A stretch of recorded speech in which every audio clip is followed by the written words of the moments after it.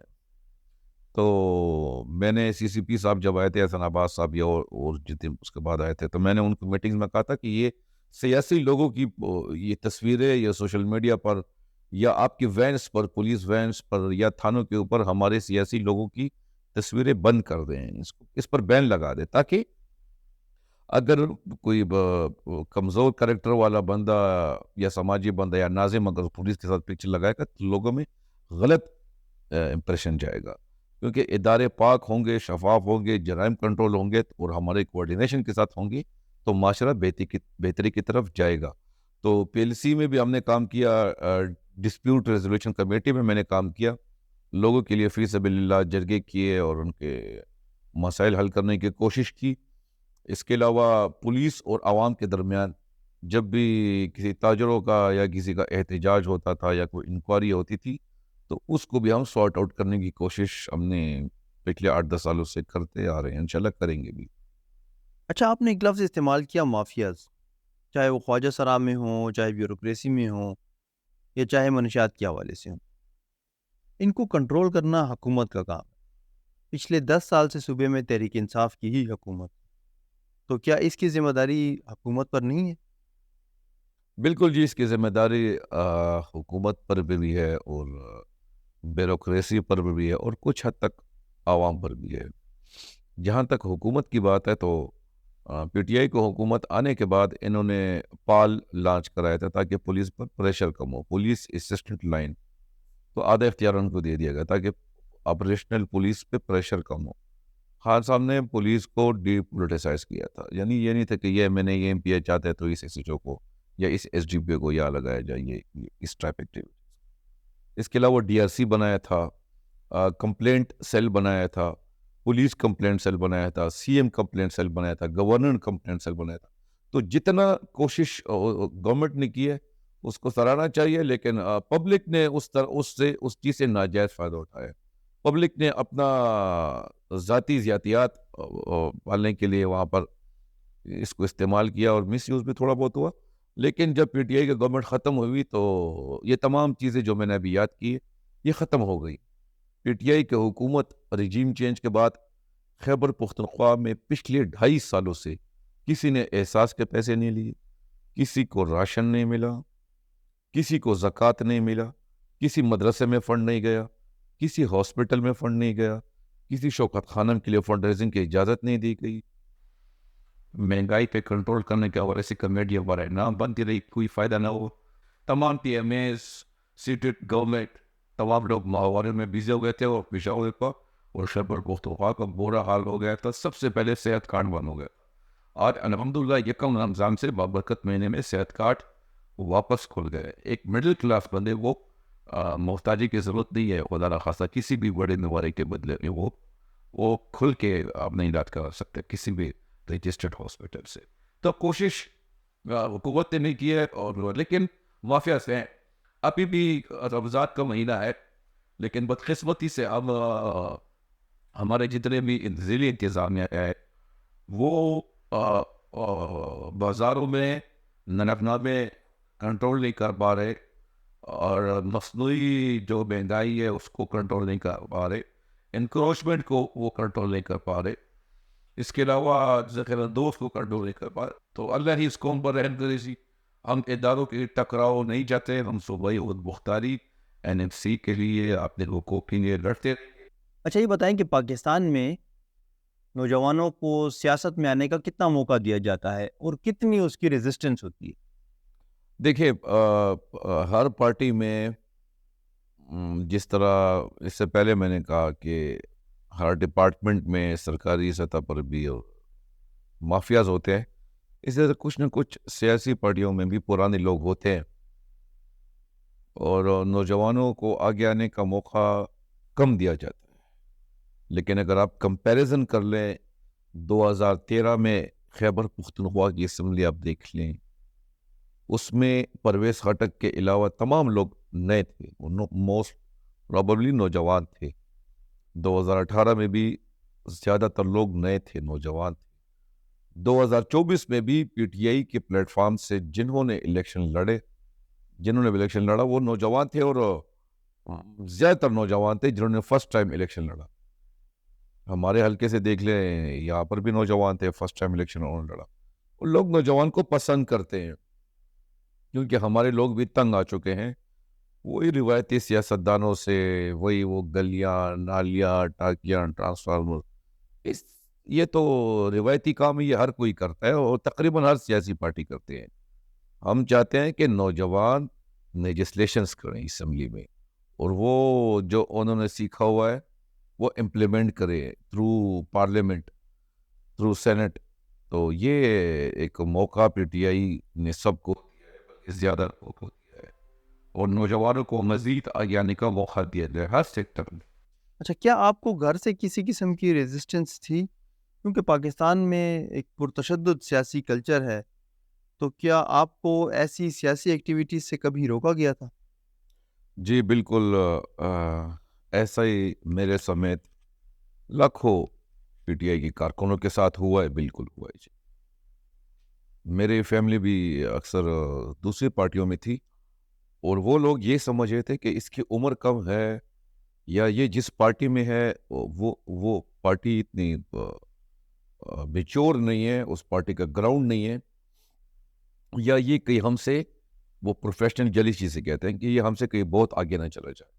تو یہ آبویسلی ہر فیملی میں ہوتا ہے، پازیٹیو ایک کمپٹیشن ہوتا ہے، پولیٹیکل ہو یا جو بھی سیکٹر آپ لے لیں، ایجوکیشن لے لیں، جاب کے لے لیں. تو یہ ہوا ہے، اور لیکن الحمدللہ آج ہم پہ بہت تشدد ہونے کے باوجود بھی ہم ڈٹ کر کھڑے ہیں، کیونکہ ہم نے یہ جنگ اپنی نسل کے لیے لڑی ہے. یہ ہم نے اپنے ذات کے لیے یا اپنے فیملی کے لیے نہیں لڑی. 2010 میں نے پارٹی جوائن کی تھی، آج ہے 2024. آج میرے ایسٹس، میرے فیملی کا جو ہے وہ کچن، ہر چیز میں کمی آئی ہے، کسی چیز میں زیادتی آپ کو دیکھنے کو نہیں ملے گی. تو یہی ہمارا نیچر ہے اور یہی ایک حقیقت ہے. لیکن آپ کا سوال بالکل زبردست ہے کہ ہمارے میرے سمیت بہت سارے نوجوانوں کو یہ مسئلہ درپیش ہوا ہے کہ ان کو روکا گیا ہے. اچھا سر، اپنی زندگی کا کوئی خوشگوار واقعہ اگر آپ کو یاد ہو، اور ایسا واقعہ جس نے آپ کے دل کو تکلیف پہنچائی ہو، ایک دو ایسے واقعات شیئر. دیکھیں خوشگوار واقعہ تو بہت ہے، لیکن پچھلے رمضان میں میری زیادہ تر افطاریاں اپنے مرشد کے ساتھ ہوئے تھے، خان صاحب کے ساتھ ہوئے تھے.